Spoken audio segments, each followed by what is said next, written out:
A origem e desenvolvimento da Igreja Católica. Durante os primeiros 3 séculos após a ressurreição de Cristo, os cristãos não se identificavam como membros de uma igreja organizada. Esse período foi marcado por uma intensa perseguição aos cristãos, que os forçou a se reunir secretamente, sem uma estrutura formal ou uma denominação única. Nesse contexto, a Igreja Católica, como a conhecemos hoje, não existia.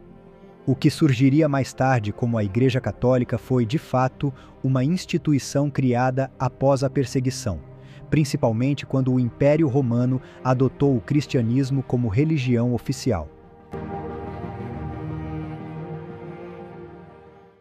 A influência romana na formação da Igreja. A transição do cristianismo perseguido para uma religião institucionalizada ocorreu sob o reinado de imperadores romanos.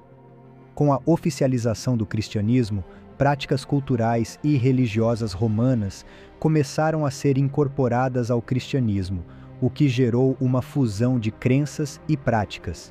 Isso incluía a adoção de elementos como a veneração de santos e o uso de templos, que eram comuns na cultura romana, mas que não estavam presentes no cristianismo primitivo. A Igreja Católica passou a adotar uma estrutura hierárquica mais centralizada e dogmas que diferiam das práticas dos primeiros cristãos. A doutrina cristã original, pregada diretamente pelos apóstolos e discípulos de Jesus, foi gradualmente sendo moldada para se adequar às normas políticas e sociais do Império Romano. O nome católica, que significa universal, reflete essa tentativa de tornar o cristianismo uma religião mais aceitável e abrangente para o vasto Império Romano, ampliando o alcance da fé cristã.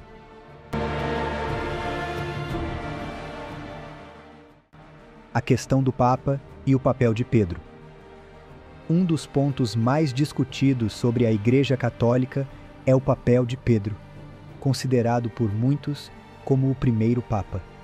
No entanto, é importante notar que Pedro foi casado e viveu como um discípulo de Jesus, sem as características de uma autoridade religiosa centralizada como a de um Papa. A figura do Papa, como líder supremo da Igreja, foi criada posteriormente, quando o cristianismo se tornou parte da estrutura imperial romana. Dessa forma, a ideia de um Papa não era algo presente nos primeiros tempos da Igreja cristã, mas sim uma adaptação que surgiu com a transformação do cristianismo em uma religião institucionalizada. A Igreja e a proibição da leitura da Bíblia.